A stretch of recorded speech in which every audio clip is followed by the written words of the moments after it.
Shalom, shalom, peuple de Dieu. Je vous salue par le sang baiser du Christ. Et je suis le prophète Shadrach Itumba. Ce matin, je viens via cette vidéo pour vous partager une prophétie. Vous annoncer ce qui va arriver d'ici. Jacob va dire à ses enfants, venez, rassemblez-vous. Je vais vous annoncer les choses qui vont arriver de la fin des temps. Et ce matin, par le pouvoir qui m'a été conféré, je viens vous annoncer ce message venant de la part de Dieu. Je sais, il y a beaucoup de gens, beaucoup de serviteurs de Dieu qui ont reçu le même message, mais par peur, par crainte, ils n'ont pas pu annoncer ces choses.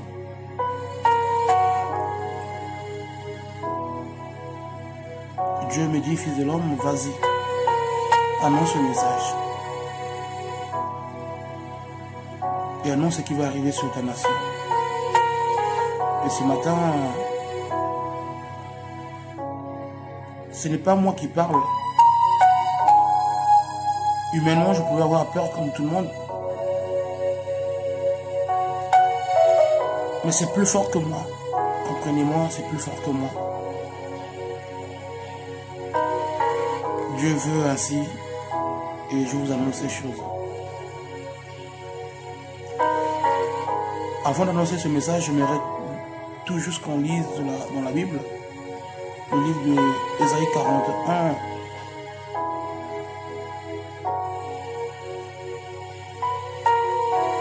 À partir du verset 26, je lis la parole de Dieu.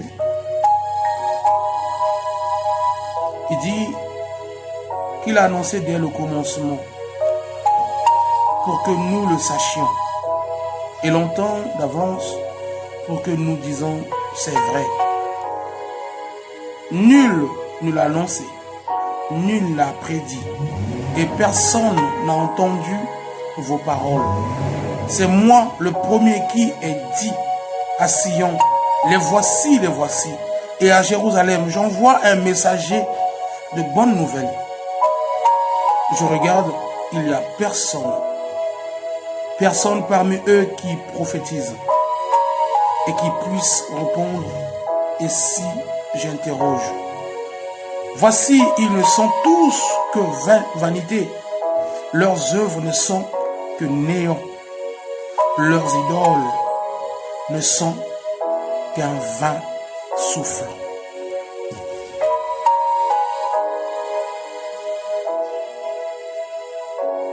Aujourd'hui, le Seigneur se pose la question de savoir est-ce qu'il y a vraiment des prophètes qui peuvent dire ces choses? Mais personne ne l'a annoncé, personne ne l'a prédit. Tout le monde s'est caché derrière sa carapace, tout le monde se cache derrière sa peur, sa panique, parce qu'on veut vénérer un homme.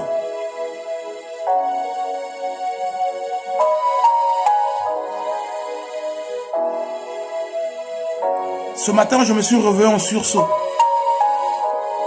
Pourquoi en sursaut? J'étais paniqué. Très paniqué quand j'ai vu ces choses. Et le Seigneur me dit, c'est ce qui va arriver dans ton pays d'ici. Et c'est ce qui arrive déjà, même c'est devant la porte. Et le Seigneur me dit, la chose est devant ta porte. La chose est déjà dans ton pays. Je suis en train de frapper à cause de mes enfants.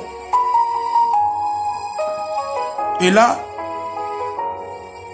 je vois tout autour de lui, il y avait toute une foule qui lui montrait des types de bois. Quand je parle de bois, je parle de baobab ici. On a présenté un premier baobab qui avait encore quelques fleurs sur ses branches. Mais ce baobab était pratiquement sec. Et le Seigneur dit à cette foule, je ne vais pas frapper ce baobab aujourd'hui. Il lui reste encore quelques jours devant. Après le Seigneur dit, vous voyez ce baobab, c'est le Cameroun. C'est le président Biya. Je veux le frapper. Mais il lui reste encore quelques jours. Après, c'est le Seigneur lui-même dit, par contre, regardez l'autre baobab qui est de l'autre côté. Quand la foule se tourne le dos, on voit un baobab sec, qui n'avait plus de fleurs. Et quand le Seigneur dit, c'est ce baobab que je suis en train de frapper. Au fur et à mesure, le baobab se penchait, se penchait, se penchait, se penchait, se penchait, et le baobab est tombé par terre. Et quand le baobab est tombé, j'ai vu une autre foule qui n'était pas avec le Seigneur, qui est venue protéger son baobab. Et le Seigneur dit, voici ce baobab représente le Congo. Et je suis en train de finir avec le président de la République. J'ai dit non, c'est pas vrai. Il dit oui, je finis avec Sassou. Je finis avec Sassou. Et quand le Seigneur me dit je finis avec Sassou, il est parti, il est mort. Il y aura des gens qui vont vouloir protéger son corps pour un temps. Mais ils ne pourront plus longtemps le protéger parce que je l'ai déjà frappé, il est mort. Je dis à toute la nation congolaise, la mort du président de la République sera cachée. Mais après, on va l'annoncer. On va l'annoncer étant mort. Ne soyez pas effrayés. Et quand le Seigneur me dit ça, j'ai vu une autre foule qui était derrière son dos venir vers le baobab. Et chacun tirait les écorces du baobab et ces écorces se transformaient en bouquets de fleurs fleuries. Et tout le monde était en joie. Et tout le monde était en joie. C'est là où le Seigneur me dit, je restitue la joie dans le cœur de ce peuple. Je restitue la paix dans cette nation. C'est fini. Je me réveille en sursaut. J'ai dit, Seigneur, qu'est-ce qu'il y a? J'ai réveillé ma femme, j'ai dit à ma femme, le président est mort. Elle me dit, comment? J'ai dit, le Seigneur m'a annoncé la mort du président.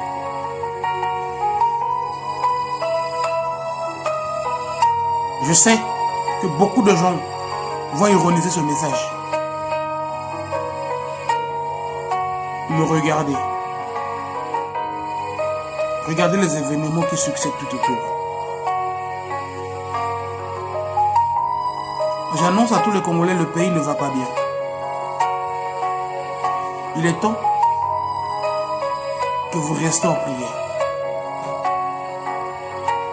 Il est temps que vous restez en prière. Il est temps que vous restez en prière. Parce que le baobab est tombé. Les gens vont vouloir cacher son corps, cacher la nouvelle. Mais la chose est devant nous. Ce n'est plus pour longtemps. Retenez la date d'aujourd'hui.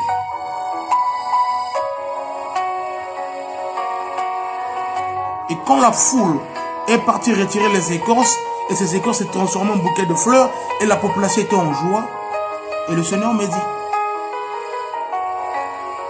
qu'aucun enfant de sa famille ne régnera sur le Congo après lui. Ainsi dit l'Éternel. Que le Seigneur vous bénisse. Que le Seigneur vous bénisse.